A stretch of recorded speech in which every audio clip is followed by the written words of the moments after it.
this Shabbat, we will finish reading the book of Bamidbar, the book of Numbers, the fourth book in the Torah. We'll finish it. Outside of Israel, we read the last two Torah portions, which are called Matos and Masei. So in Matos, we start with reading about the importance of our word. That when we pledge or vow or make an oath to do something, then we must do that which we pledge or vow to do. That it is supremely important. And that if we don't fulfill our oaths and our pledges and our vows, that is considered a desecration. So again, we learn about the importance of words. And that words create realities. We understand that God made the world with speech. Let there be light, let there be this, that, and the other, that God created the world with language, and we create with our language.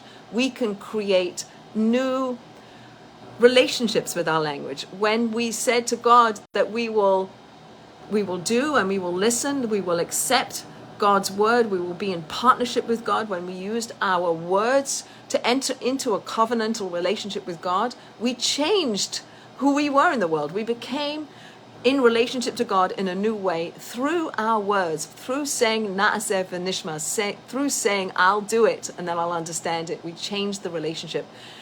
So too, if we're in a relationship, a spousal relationship with somebody, and we enter into a marriage, we use our words to create a new relationship between two people.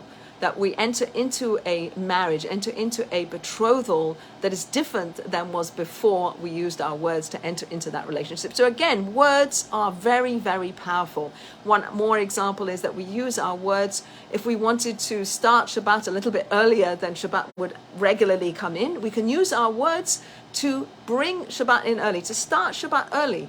So now we have more Shabbat. But that's our words that are creating a new entity and more time of Shabbat. We can do that with our words. So again, the importance of words and the importance of keeping our pledges, our oaths, our vows. So now I want to teach a little bit from the Talmud, from the oral tradition, where we learn that in utero, every Jewish baby has an angel that teaches us all of the Torah in utero. And that when we're being born, that the angel taps us on our front here, and all of the Torah knowledge goes inside. We lose it inside. It's inside of us, and we spend our whole lives trying to relearn it and trying to bring it back out. But it's inside us. We have it all. We just have to learn it all over again. We also learn that to that angel, we make a vow. We make a vow that we will live our lives and become righteous, that we will be righteous, compassionate, loving people. We will not be wicked people. That is something that we make a vow in utero to be. So now we're born and we live our whole life trying to fulfill the vow we made in utero. The second of the two Torah portions that we read this week is called Masei, and it lists all the places that the Jewish people encamped and traveled from to in their journeys in the wilderness, in the desert. For 40 years, the Jewish people camped here, they moved to here, they went here. Every place that we encamped is listed in this week's Torah portion. And our commentators teach us that we need to know about every single place, because in every place and in every journey, there were lessons that we had to learn. There were things that we needed to do to be the people that could come out of Egypt, experience everything we needed to experience, and then be the people that were refined to then be able to go into the land of Israel, to go to the promised land. Through all of these journeys and through all of the lessons learned, we became the people that were merited to go into the land of Israel.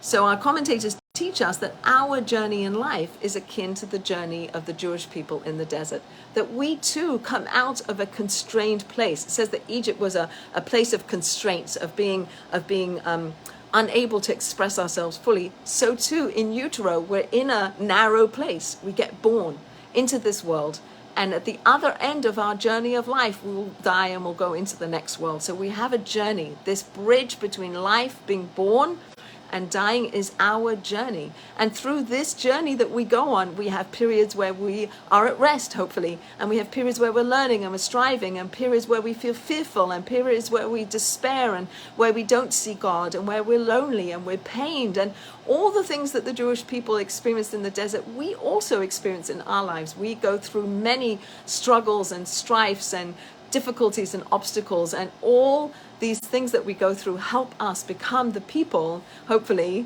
that can fulfill the vow that we made back in utero, where we vowed to be righteous and not wicked. So I have a couple of examples, just two of many, of how we can view perhaps some of the struggles we go through. We know that when Moses came down off of Mount Sinai, he was carrying the tablets with the 10 Commandments, and he saw the Jewish people worshiping the golden calf.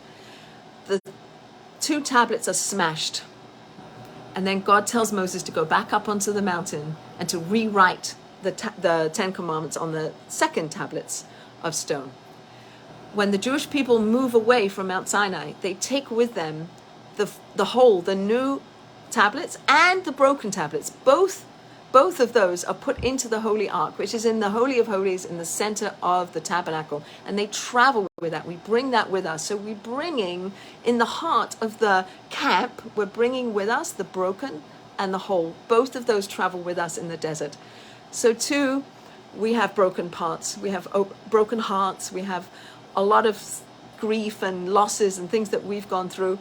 Those are broken pieces that we bring with us, to try to have both the broken and the whole as we traverse through our journey of life. So just as the Jewish people carried broken and whole, so too we also carry broken and whole. Second example I want to give of a way to understand or think about the struggles and difficulties and the brokenness of this life, of this world, of this journey, is the Japanese art form called kintsugi. So in kintsugi, they take the broken pieces of a pot or whatever's broken, and they repair it, put it back together, using liquid gold as the glue to hold it together. So the broken pieces are put back together with liquid gold, the liquid gold representing the compassion that we've learned to have, the greater love, the greater desire to give. All the good things that we learn how to be in the world are the glue that put these pieces back together, if we can do that. I'm not suggesting. So almost like post-traumatic growth, that through the trauma, through the hardship, through the difficulties, maybe we can learn lessons that are akin to this liquid gold, so that the new piece is more beautiful than the old piece, that there's beauty in the imperfection, that there's flaws and there's cracks, but we try to fill them with gold, with a renewed sense of how to be in the world that is better than it was before, perhaps.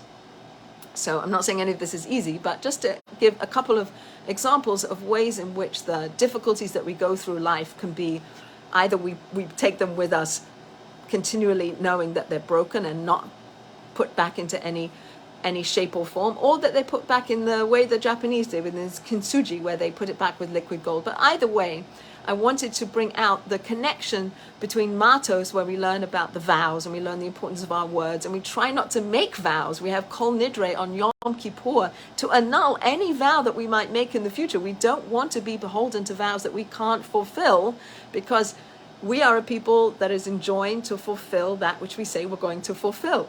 So we have Kol Nidre as a very famous and a very popular service before Yom Kippur to help us annul any vow we may make in the future, so we're not beholden to it. So we're not a people who don't keep our word, which is supremely important. We want to be a people who keep our word. Go back to the Talmud, the teaching and the oral tradition that teaches us that when we were in utero, we made a vow to this angel that we would be righteous people. So now we have a journey. We go through life. We come out of the womb. We're going to journey through life until we get to the next world. On this bridge, on this journey we're on, we have many stops and starts. We have struggles. We have times of complacency, times of reflection, times of learning, times of growing. All of this is akin to what the Jewish people experienced when they were traveling through the desert. And we learn about the 42 stops that the Jewish people made on their journey through the desert. And so too, we go through life with our journeys. And we carry the broken with the whole, just like the Jewish people carried in the ark, the broken and the whole. And we also perhaps can take some of the pieces, the broken pieces, and put them back into a new entity with liquid gold, with more compassion, with more love, with more giving, with more something where we're putting more light back into the world because of the darkness that we've experienced. So I bless us that God should give us the strength, that we should learn the lessons without the struggles, without the brokenness. And that if we do experience the brokenness and the difficulties that we have other people, we have deep faith, and that we can come out at the other end of this journey of life and have fulfilled the vow we made to that angel in utero, that we would be righteous. That is what I pray that we all are able to achieve.